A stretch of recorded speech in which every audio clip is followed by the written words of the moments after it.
Hey there, Pamela DeVrou Smith. Welcome to today's little lesson. And I want to speak, sorry guys, to the ladies. Honestly, that is where my heart is. I have raised 2 plus 2 daughters, so 4 girls. I have 2 of my own and 2 step girls. And, I've finally gotten to the point where I'm 50. And maybe you've seen this at a later date, so 50 plus, right? And there's something that happens when you hit a certain age point. And I kind of have seen so many women, including myself, that have thrown out the window all the have-tos and all of the social pressures and all of the shoulda, woulda, couldas kind of thing, and finally have embraced fully who we are. And so I want to be able to talk to you about a couple of things, ladies. I want to talk to you about when you take care of everyone and everything else. You know, we're created and built. When you look at a mind, a graph chart of an x-ray of a woman's brain versus a man's brain, it's very, very different. So women can be, have multiple areas shooting and firing off at the same time. We definitely can multitask, and we're very nurturing, right? And all of that, we're created that way on purpose. It's not less than, though. Let me tell you this right now. It is not less than or more than a man. It is your special gifts. And yet, I want to talk to you about how we get so lost in taking care of everyone else and everything else. And that nurturing, sensitive part of us soaks in like a sponge a lot of negativity. You know, I talk to people very, very often, including my own journal, by the way. I talk to people very often about trials and tribulations and traumas of when they were young, and how people have said this, that, or the other thing, and how we've soaked that in and somehow emotionally attached to it. And we've made it our own mantra. And yet we haven't needed to, and we don't need to now. At any given point in your life, you can say, hey, wait a second. That statement doesn't serve me any longer, and really hasn't served me for a really long time. And I want to change that. The first way to change it is to recognize it. Yeah, you got to at least see it. And so when you see it, or when other people are helping you to see it, it's not always fun, I know. But when other people are helping you to see it, it's time to take a good, honest look at it. And I don't mean go, okay, that's negative. I'm going to be positive now. Positive train, here we come. No. You know, I was listening to, I don't even know how to pronounce his last name, but he was interviewed on impact theory. His name is Trevor. I'm so sorry. I'm going to totally botch this. Moawad, something like that. Anyway, he has a book. Let me see if I have it written down. He's got a book about just mindset, and he goes into sports teams, professional and college sports teams, and deals with the coaches and the teams and how to deal with all of this. And then he also does executives. And so I totally related to what he said, because it's a lot of what I've done when I've gone in and dealt with executives, or when I'm one-on-one training somebody. And so he talks about how positive thinking doesn't always work when we're on the path in a negative trajectory, or a negative way, when we're going down that path. You can't just turn that ship or that ocean liner around and go that direction. No. How hard is it to turn a semi-truck around, an ocean liner around? Sorry, but if you've got 3, 5, 10, 50 years of a negative trajectory, then it's really difficult to turn that thing around in a positive direction. He said, first, let's just do this. Let's just go neutral. Go neutral. So what does that mean? To go neutral. To take care of ourselves, we have to first recognize when a statement or a belief system just isn't serving us. So I had a belief system growing up, and I was taught that I'm supposed to be quiet and submissive. if you guys know me at all, I am not either one of those very well. Now, I like to say that I am or can be submissive.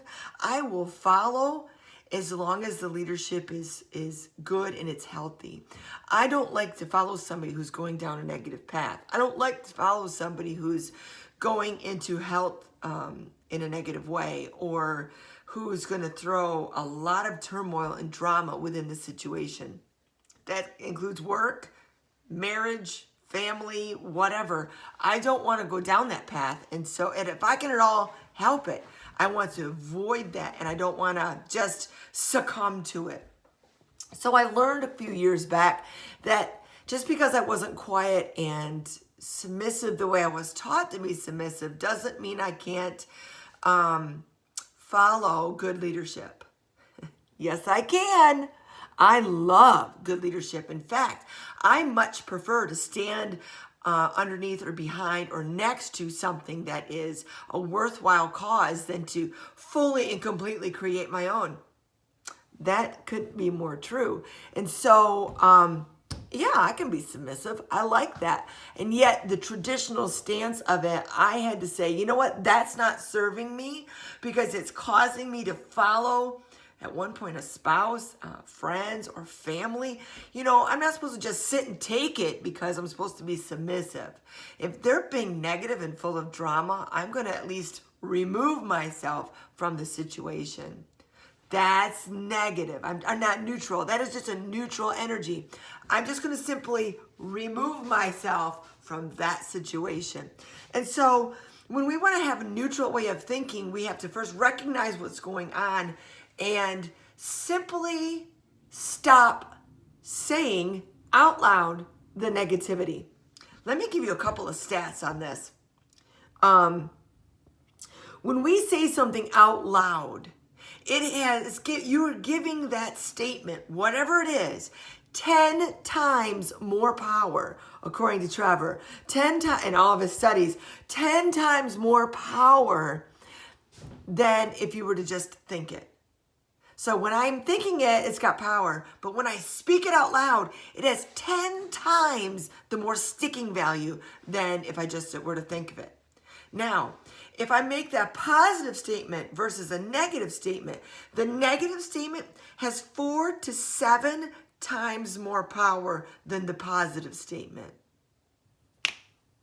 So, if that's true, if I make a negative statement out loud, I'm giving it 40 to 70% more power than if I were to just simply think it. So first things first, guys, let's learn to recognize when BS and negativity is coming out of our mouth. Hello? If we can just stop the madness of saying something negative. Boy, the weather's really crappy today. Boy, it's really rainy and dreary out today. Now, see, I just said those things out loud. Now, I'm doing that for you and for your benefit. I don't believe that, even though it really isn't sunshine and roses out today, but I think it's beautiful out. So, my statement of it's beautiful out versus my statement of it's really dreary out, which one has more power? The negative statement. It's got 4 to 7 times more power when I say it than the positive one. Isn't that crazy?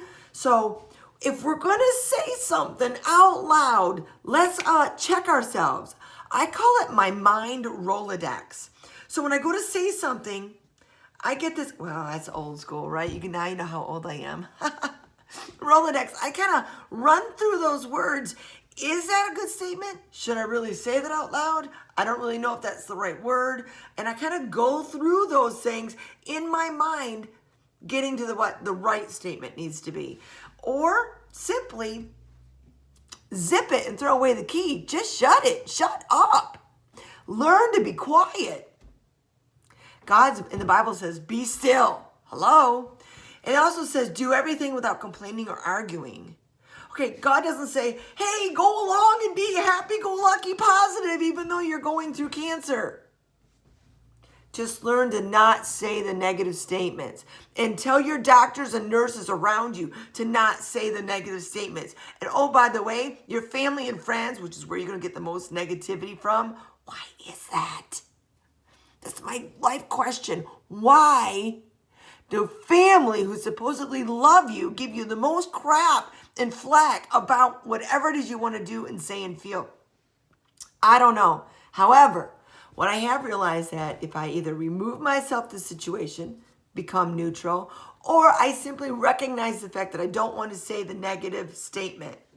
Now that could be, I'm so fat because I want to lose weight. Oh my gosh, I'm so fat, I'm so fat, I'm so fat. If I think it, that's one thing. I'm going to turn my mind to just shut up. Mind, shut up. No, I'm not going to believe that.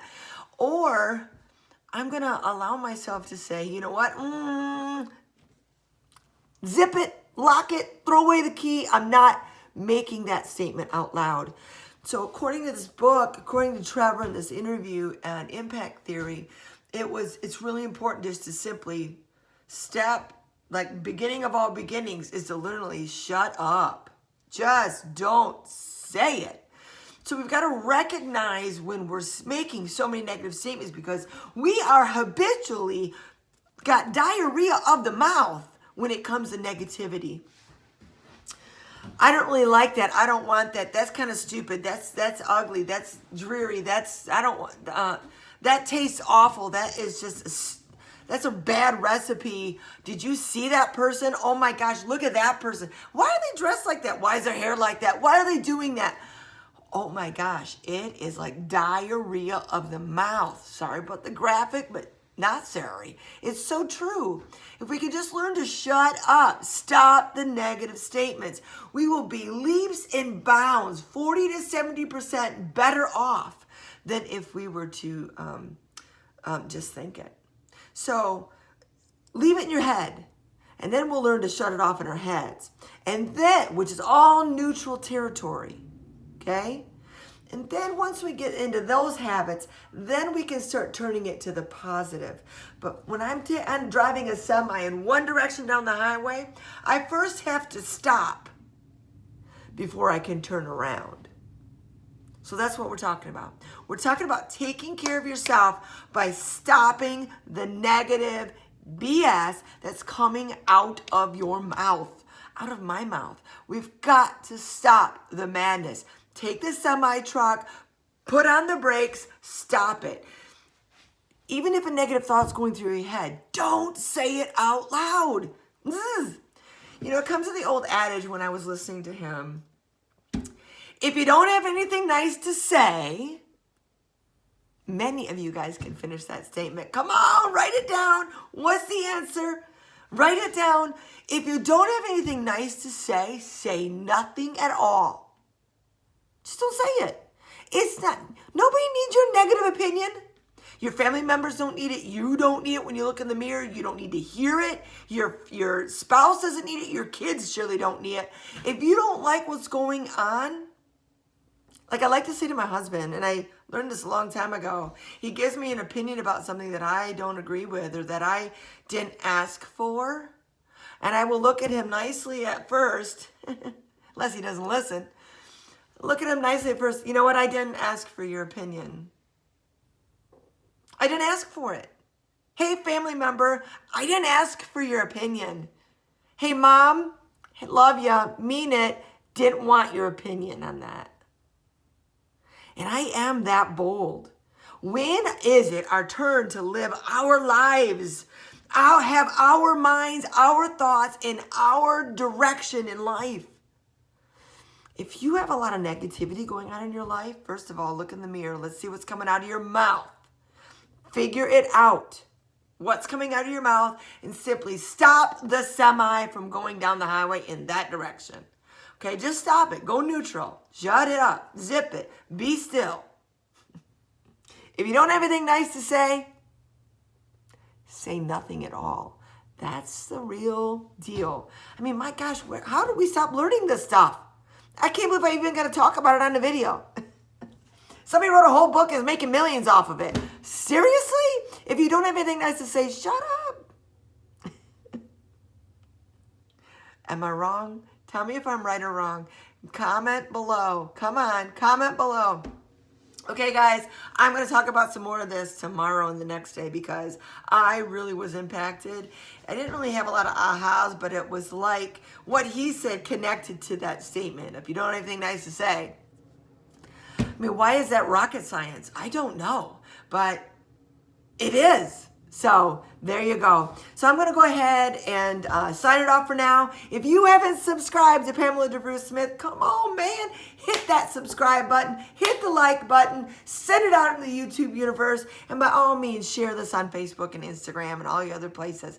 Go ahead and let your friends and family know about this video. Because sometimes it's easier to hear it from a stranger than it is from you, okay? Go ahead and share this with some other people. I'm sure that if you're feeling it, you have friends and family that are feeling it too. If you don't have anything nice to say, go into neutral territory and say nothing. There you go. All right, love you guys. Mwah. Pamela DeVrou Smith signing out. Bye.